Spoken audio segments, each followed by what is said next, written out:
You want to get rid of sex? Do it yourself. Since you don't believe Ghost in anything else, right? Ghost has made clear what he's been responsible for and what he's not been responsible for to some degree, and yet nobody believes them. But when they working with him, they want him to do the dirty work. Do it yourself. Get rid of sex yourself.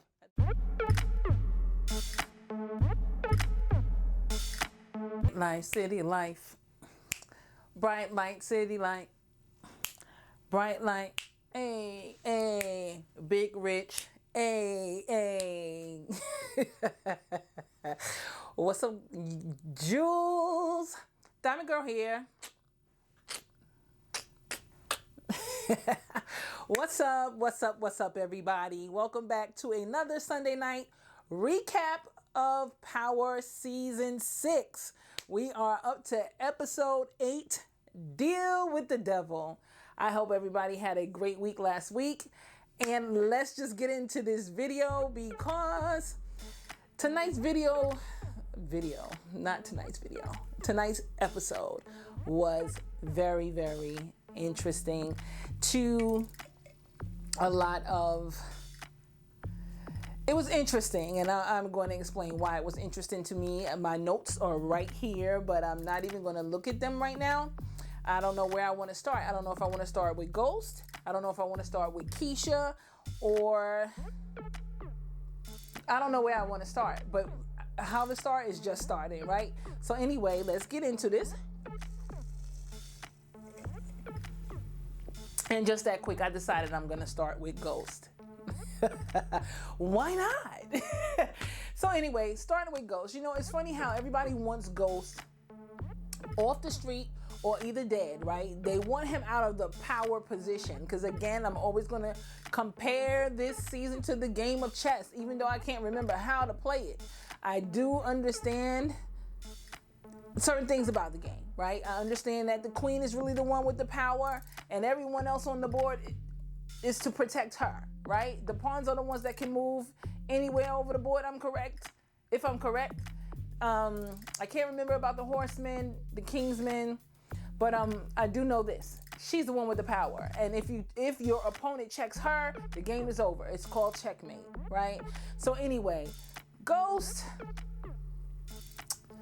Everybody wants him gone in some shape or form. Like I said a few seconds ago, they want him gone. They want him either dead or they want him...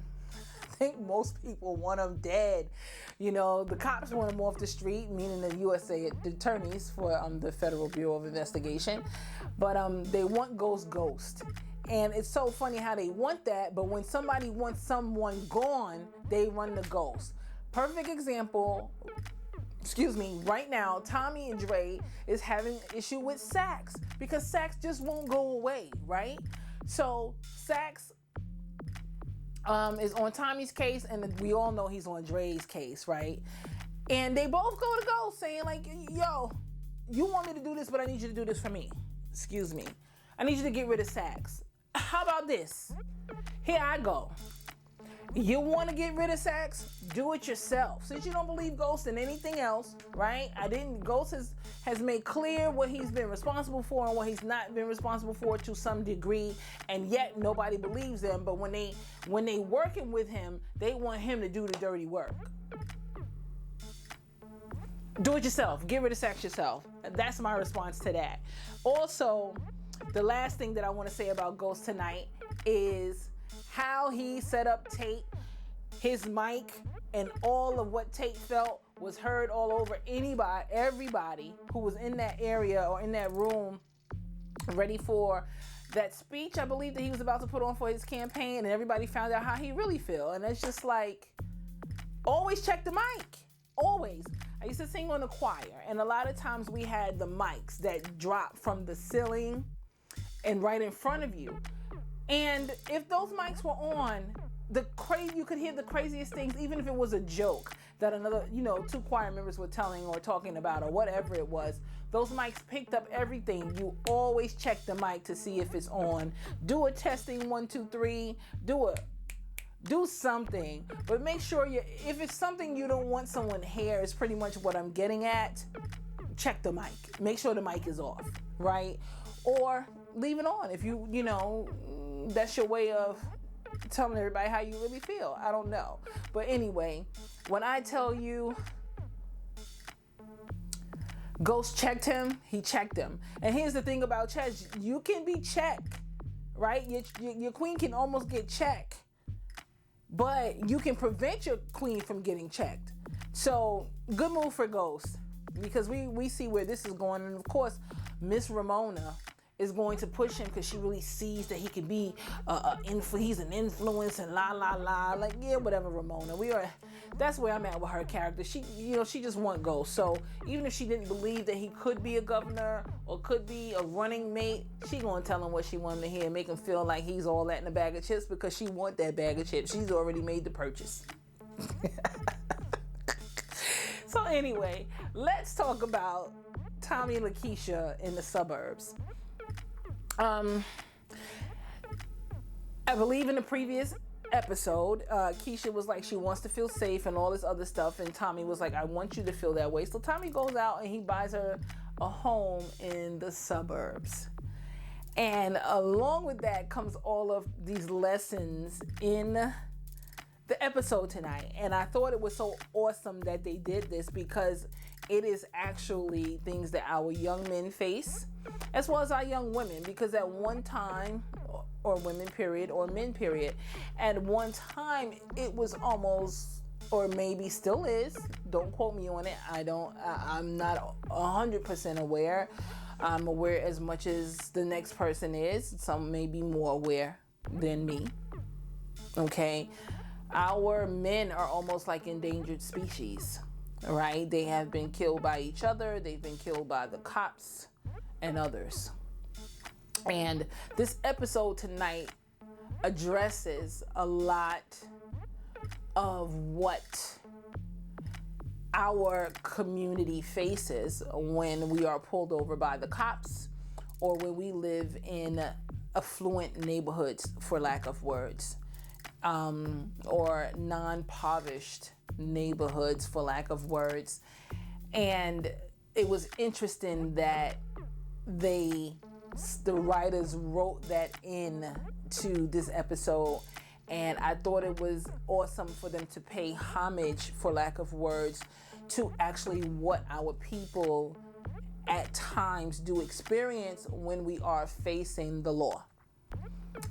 One of the things that was interesting to me was when they did move into the suburbs, Keisha was like, it's really quiet.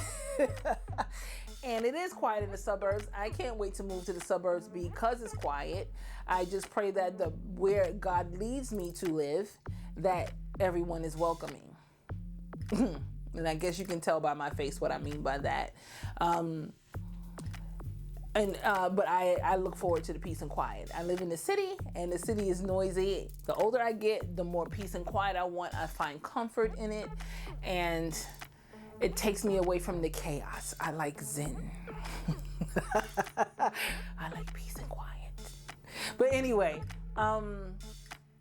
she's having this conversation with Cash and explaining to him, her son, Cash, explaining to him how things are different now. It's not like in the city where everyone looks alike and everyone thinks alike and everybody lives the same way and everybody's comfortable with everybody. They are on a different playing field now. They're on a different turf. They live in a different part of the city now. And he's going to have to be taken to school because he's different and because where they are is different. So I was just like, wow, anyone that watched the episode tonight, comment down below and let me know, what did you notice about how they wrote these things in, the things that we deal with on an everyday basis as people, into the episode tonight. Also, she schooled him when the cops pulled them over. And we all know that at one point, and it probably still goes on, I just haven't come across any stories or anything like that, but I remember maybe about 5 to 6 years back, or maybe 3 to 5 years back, we've lost several of our young men from being pulled over by the cops, right? Freddie Gray, he didn't even make it to the police station, if I'm saying his name right. he died on the way there. And the other gentleman that was shot in front of his daughter by a cop and died right there, right? So Keisha, and please forgive me because I don't remember his name. It is not a disrespect to him or his family. So please don't be going crazy in the comments about that. His name just escapes me. I have respect for everybody. So Keisha is explaining to Cash, because he's a young black boy, that when you get pulled over by the cops, make sure your hands are free and clear where they can see them. Don't make any moves. And even when they tell her to get out the car, she's like announcing, okay, I'm taking my hands off the wheel, I'm getting out the car. Because the truth of the matter is, it can happen to any of us, male or female, right? So she just was pretty much trying to teach him not to be confrontational. But we know that you don't always have to be confrontational to end up in trouble with the cops at times.